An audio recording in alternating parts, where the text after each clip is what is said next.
order. Okay, we'll call the meeting to order. Have you all had a chance to look at the approval of the, excuse me, to look at the minutes from the last meeting, September 13th? Are there any corrections or deletions or additions to the minutes? There being none, I'll entertain a motion for acceptance of the minutes. So moved. Motion for the, so move. I need a second. Anybody? I can second. Okay, thank you. All right, Pat. Okay, yeah, so I'm on for both. I think some of you know that because of our staffing issue, Katie is actually staffing the COPE program, and which happens on Tuesdays. So I told her that I would be both roles, is from an informational point of view. Just from that report, I think you know that we are out straight with youth services. We're down 3 staff members, 2 social workers, and our early childhood coordinator. Although I will say that Sarah's doing kind of bridging that, both her new role and that. So we are still able to do the things with our grants and that, but obviously she also swung and did a number of things to help the other staff out as well. So but I'm happy to report we did get some good candidates for our positions. We'll be looking to set up interviews, hopefully sooner rather than later. And I'm sure Larry will be getting an email to see if he's willing to sit on that board, which is important because the schools are so connected, to our youth service programs, and particularly our social workers. And we're hopeful to get 2 good candidates out of this pool. So I hope we can report at the next meeting that we've hired and have got some people set up to orient. So that is going on. And again, they're working diligently, her and Kelly, to prioritize, to, make sure that our programs happen. I mean, our mentoring is happening on site, which is great news. It's been a little bit of a challenge with COPE just because of the school situation. So, but, that has been working out. And it's been great in the middle school because they're doing it as part of the after school program. So the parents don't have to worry about transportation and a number of other things. So school's been a great partner with us for some of our positive youth development programs with that after, the after school, because again, transportation is huge. So does anybody have any questions that either I could answer or I could relay back to? Another thing, by the way, that affects youth services is the council approved the ARPA funds for us to get a van, which is critical for our summer youth service programs, particularly with us adding additional staff. It was a real challenge this past summer because the Parks and Rec needed the vans that they had that we normally can count on. So, that put a real crimp in our positive youth development programming over the summer. So hopefully that will be, we'll be able to get that. There's an adequate people on the state contract, so we don't have to put it out to bid. And we'll have that available for all of our programming, including our youth. One of the questions they asked me was about, do we have drivers, which, as we know, that's a big thing. We require a number of our positions to be cross-trained and have their public service license. So I can say all of youth service staff has it, a number of the senior center staff have it, and several people over in human service have it as well. So I think we might even have more bus drivers than the school has right now in our staff. Because it's part of everybody's job is what's happened. We've just been writing it in roles here that people get that certification. So because our ability to do that as far as positive youth development and other programs in the town, it's critical that people can drive a van. Anyway, so that went through as well. And youth services will be a big user of that. van when we get it. It also will have removable seats so we can haul cargo and equipment, which is necessary as well for both youth services, or if we do something like an on-site program that we sponsor with the school, you know, where equipment and setup stuff have to be taken, we'll have that available as well. So so that's youth services, unless you have any questions. You know, they're continuing. I think the restorative justice program is going incredibly well, you know, and you know, have some really good positive things that have come out of that. In fact, it would be good next time Katie comes on, or even I can ask Sarah Dufresne, who was administering that program for a while, to come and report some of the successes we've had, which have, you know, been really, you know, really good for a new program. Pat, Yes. Is there staff shortage affecting that program? Not at this point, and I'm going to be honest with you, Ethel, I would swing other staff into that. I actually did it in Glastonbury when we had, you know, unfortunately, we call at the after prom party on, you know, when kids got caught with drugs and alcohol. It's not funny, but on school, you know, at a school event where it was all hands on deck, because you have to see a number of kids quickly, you know, in that program. So because it's case management, not clinical work, there's other people I can swing into that if we need it. So at this point, Kelly's been doing the majority of the case management anyway. So that's working out. And Katie's done some, you know, and Sarah Dufresne actually also did one. So I would expect, because it's a critical part of our department, that we would swing other people who have the capability of doing case management in if we needed to, including me. So yeah, so it's a great program. I mean, I'm so glad we finally, you know, moved in that direction, got that going. Anything else? We're still doing the mother-daughter circle program, which has been, you know, really effective. That's an evening program over here that Kelly runs. So yeah. Do you want to do the human services report now? Sure. So, or you could tell them about the ARPA grants. Well, Since you stayed up and listened and participated in that. well, we the committee came up with the forms that we thought we should use to solicit the grants and how to score the grants to make sure they fit within the parameters of the opera grant process. And it looks like the town council just need to talk to the attorneys, and then it looks like it's a go. So we should be able to hopefully Right. send out, you know, post the RFP so people can start applying by the end of December and get them into us by the middle of January. I think that's what we're shooting for. And then Yeah, I think we were even hoping to try to do it at the end of this month, so they have plenty of time to Right, apply. And this will to be get it for out. all nonprofits who meet one of the core.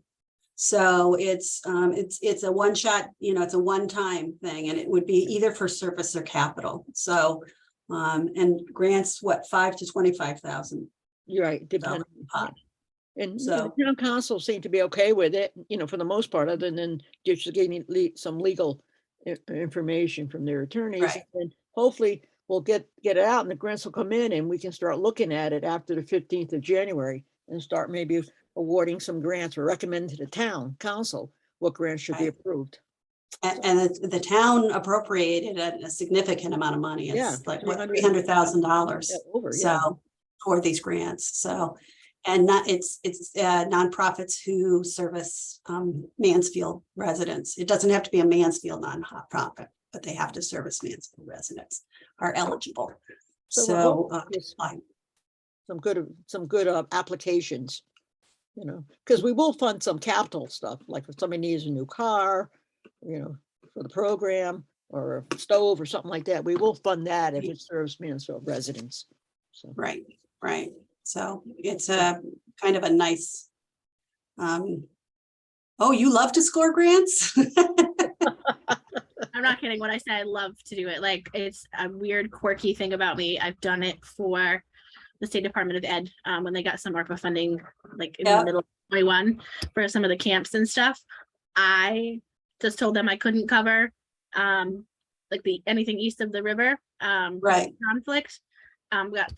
Got to do that, and I actually love doing that. So when people talk about it, I'm like, oh, I'm so excited. I would get excited about it. Right. And actually the committee also worked very hard on developing that score sheet too. So, which I think impressed the council. I mean, it's a pretty professional looking grant application, I would say. You know, I think they did a phenomenal job pulling that together. So, Yeah, there's some really good people on that committee who know what they're doing, so. it was- yeah, absolutely. they made it Absolutely. easy. So, We're really lucky right. to have them aboard. The other things that are going on over here at Human Services, we're gearing up for our holiday programs. And that, you know, it's going to be taking quite a substantial amount of our time. We're also starting the end of the Helping Hands program, which was another ARPA program that has helped people with food insecurity. That program ends at the end of December. So we are working with families to talk about what other options they may have now that the program is ending, because it's been a great program, but it was a time limited program. So and once the time period and the funds or the funds are gone, it's over. So, and that's the end of December. And we are also actively taking applications and doing some case work around the RARE applications, which are for people who are behind in utilities, mortgages, rents that live in Mansfield. And that applications, you know, we've had a lot of activity on that lately, and those tend to be pretty time intensive because you're working with people who have a financial issue, and often you have to help them with a number of other things too. And one of the things in order to be eligible is you have to have a sustainable plan. So if someone doesn't have a sustainable plan, it doesn't make sense throwing money at a problem that you're not really solving. So, you know, or helping to solve. So there's been a lot of work with that, you know, with the social worker. So that's going on as well. So, and again, yes. Sorry to interrupt. Can I ask a question about that? How do Sure. folks get that application or get involved? Do they contact? It's available online, Okay, or you can call our office, but Sarah Dufresne is the lead on that. perfect. I have a good relationship Okay. with Sarah. She's gonna. I Yep, have yep. somebody that was asking me Yep. about it this week. She so. does have a new contact information because Yeah. she's office over here, so her phone number is different. Okay. But good. yes, so we're looking for people who are behind on their utilities, their mortgage, or their rent. Yeah, I Pretty have much, that's what one you now. can pay Okay. for. perfect. They'd asked So- me for a resource late last week, and I was Right. like, hold that thought. Let me Yeah. check with this group. So I appreciate it. Thank you. Right. Right. It's only for Mansfield residents. And again, it's they allotted $150,000. So once that money's gone, unless the council has extra money from another line in ARPA, it will be gone. But a lot of times we can leverage with a couple of other nonprofits in that, you know, WAME and like, you know what I'm saying? We work to kind of negotiate and then try to figure out what they can come up with. And so it's a little more detailed than some people might think. You're not just writing a check out. But it's a great program, and it's actually doing some case finding for us from people who wouldn't make their way over to us. So yeah, and again, assisting people getting stuff together as well as applying online for energy assistance as well. You know, we're doing that. So The That's energy that. assistance, today I had a tank of propane delivered and went from $130 up to $190. And then the oil apparently is up to $6 a gallon. Now, how are these people going to afford? exactly. Exactly. Crazy. So, and there's a number of different utility programs. One of the things that we make sure is that they have access to every available source. So Right. we're not going to give them just some money toward getting a tank full if we don't know that they've also have an approach to Operation Fuel, which WAME does for this area, as well as applied for energy. the energy program too. So that's, again, that's why it's complicated. So yeah, we could pay for a tank of oil at that, or a past utility bill or whatever, because some of those programs won't pay past utility bills, by the way. So, and that we also have to make sure when someone's on Section 8 that we don't affect their benefits by making the pay, you know what I mean? Like there's all these other complicated things that you have to think about when you run a program like this. I don't think a lot of people know that you can jeopardize someone's Section 8 by giving them funds for something. So we want to make sure that they're clear on that, because a lot of times Section 8 considers that income.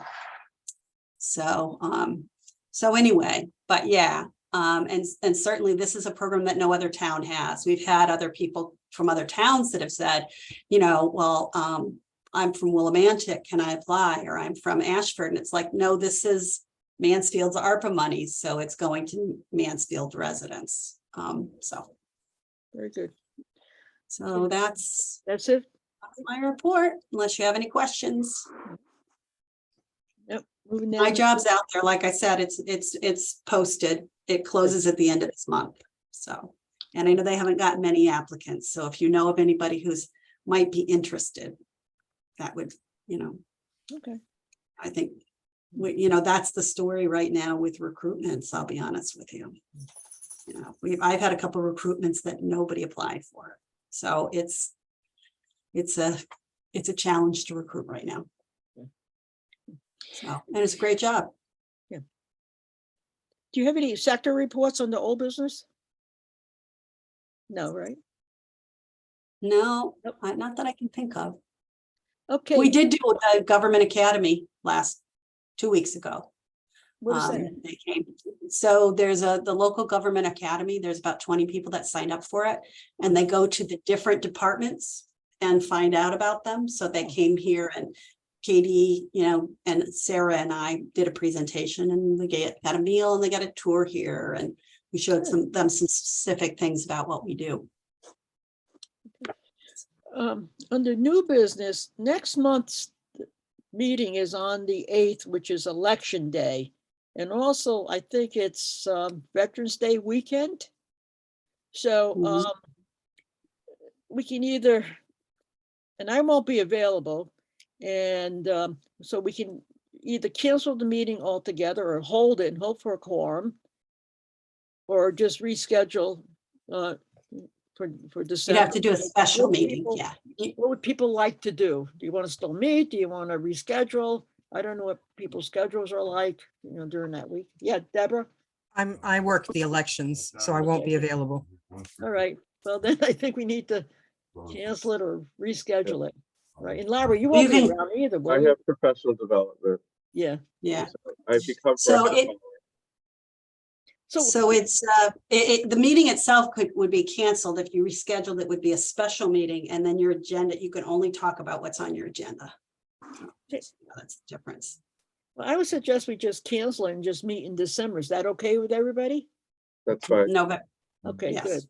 I think that would be good too, just because that'll give folks from the RDT time to get the information that we're asking for. Yeah. We do have a case that's closing out this next week that's completed their diversion. I'm bummed that I'm gonna miss it, but I'll be in the air flying at that moment.